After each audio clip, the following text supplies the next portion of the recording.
Assalamualaikum warahmatullahi wabarakatuh. Perkenalkan, nama saya Putri Aulia.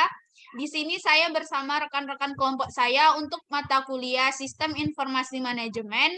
Beranggotakan yang pertama ada saya sendiri Putri Aulia dengan nomor BP 21101152610347. Yang kedua ada Rifna Sari dengan nomor BP 21101152610351.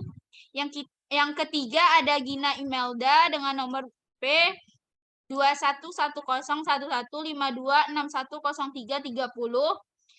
Yang keempat ada Nurul Febrianti dengan nomor BP 21101152610346.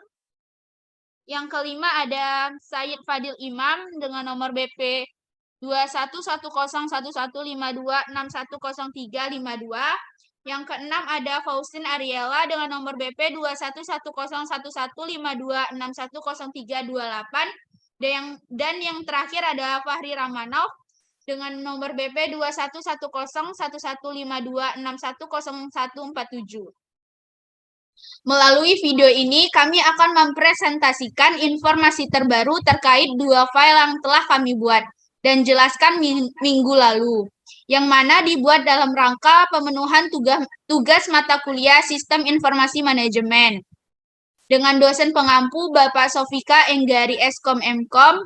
Namun sebelum itu, hendaklah kita sama-sama bersyukur atas kehadirat Allah, Tuhan Yang Maha Esa, yang telah memberikan nikmat kesehatan dan nikmat lainnya kepada kita. Lalu salawat dan salam buat Nabi besar Muhammad SAW. Di video kali ini kami akan menjelaskan informasi terupdate terkait dua file minggu lalu yang telah mengalami pemrosesan. Namun sebelum itu kami akan menjelaskan beberapa tahap pemrosesan yang bisa dilakukan pada suatu data. Ada 4 tahap dan akan dijelaskan oleh rekan-rekan saya dimulai dari Gina Imelda, Nurul Febrianti, Sayyid Fadil, Faustin Ariela. Saya persilakan. Baiklah, pada suatu database kita dapat melakukan beberapa tahapan pengolahan atau pemrosesannya, yaitu diantaranya adalah classifying data, sorting data, calculating data, summarizing data. Untuk yang pertama, classifying data. Apa itu classifying data? Classifying data yaitu proses memprediksi kelas atau kategori data dengan memanfaatkan nilai yang ada pada data. Algoritma machine learning sendiri dibagi menjadi dua, yaitu supervised dan unsupervised learning.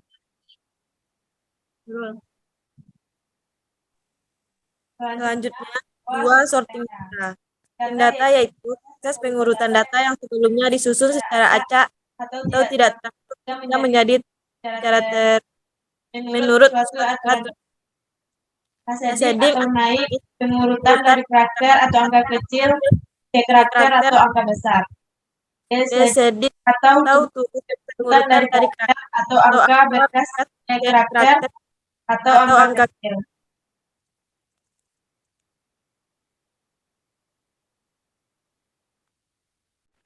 Yang ketiga, calculating data. Apa itu calculating data?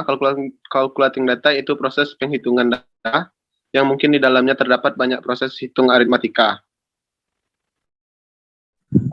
4. Summary data. Apa itu summary data? Summary data yaitu proses menciptakan wujud bahasa yang ringkas dari data yang terdapat. Dalam summary data ini ada tidak cuma unsur-unsur yang berartinya saja, melainkan sekianan pemeliharaan urutan data asing.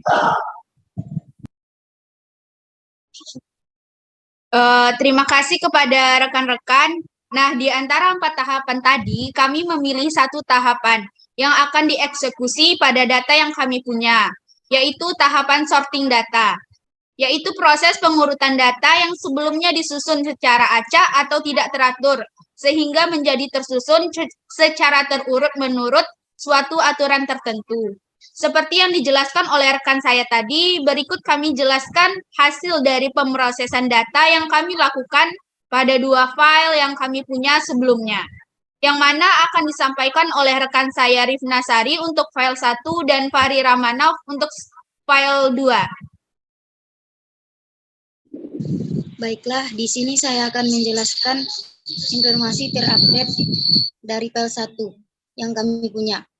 Yang mana sebelumnya tersusun dengan 15 field dan 50 record. Namun sebelumnya masih tersusun secara acak. Kita lihat nomor BP-nya masih tersusun acak. Untuk membuat keteraturan pada data-data yang telah masuk pada record, kami melakukan proses sorting, sehingga tersusunlah file seperti ini.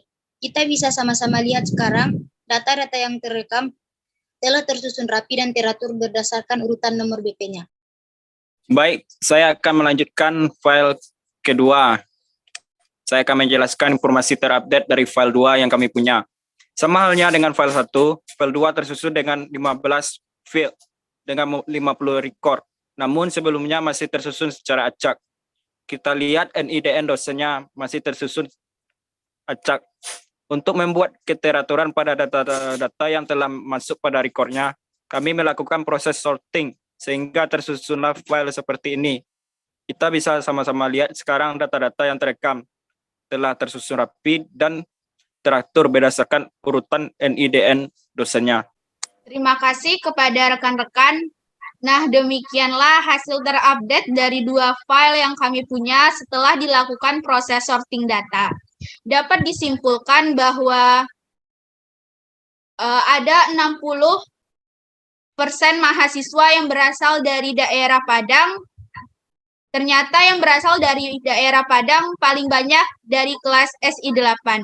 Dan untuk 50 data file dosen yang telah kami isi, ada sekitar 70% dosen yang berasal dari Prodi Sistem Informasi dan rata-rata beragama Islam.